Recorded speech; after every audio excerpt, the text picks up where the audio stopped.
Bonjour à tous, aujourd'hui je vous retrouve pour parler de ma plus grosse attente de cette année 2016 qui est Rogue One A Star Wars Story réalisé par Gareth Edwards.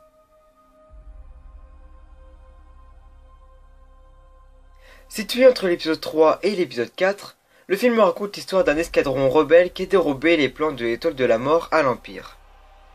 Étant un grand fan de la saga, j'attendais avec impatience la sortie de ce premier spin-off, et de plus le scénario m'intéressait vraiment. Donc que donne ce film? Eh bien c'est du beau, du très beau, et le long métrage fait vraiment le travail demandé. Nous sommes donc replongés dans cet univers de science-fiction qui nous fait vraiment penser à celui de la première trilogie, contrairement à l'épisode 7 qui en termes d'univers était un peu plus différent de cette dernière.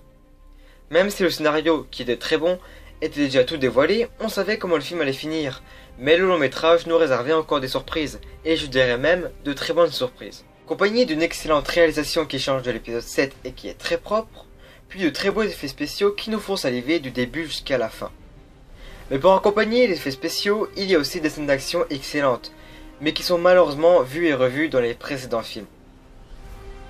Nous découvrons aussi de nouvelles espèces de créatures, encore de nouvelles planètes, et même des anciennes, comme Yavin 4, ou encore une planète qui ressemble drôlement à Mustafar de l'épisode 3.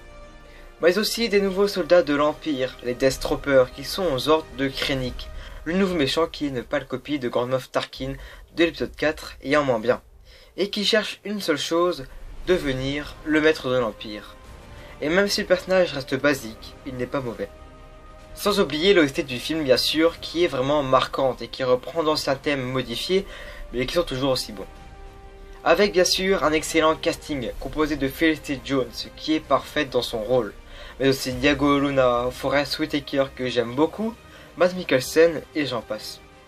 La plupart des personnages n'ont pas un background très développé ou même pas du tout, mais ce n'est pas grave car on les voit juste dans ce film, puis ils sont attachants pour certains. Puis un Darth Vader que l'on voit très peu mais qui est juste jouissif dans les peu de scènes où il apparaît. Donc au final, je ne peux que vous conseiller ce film et je le mettrai la note de 10 sur 10 coups de cœur, et c'est pour moi l'un des meilleurs films de cette saga. Voilà, c'est la fin de cette critique, j'ai été très peu objectif car c'est assez dur de ne pas laisser ressortir son côté fan.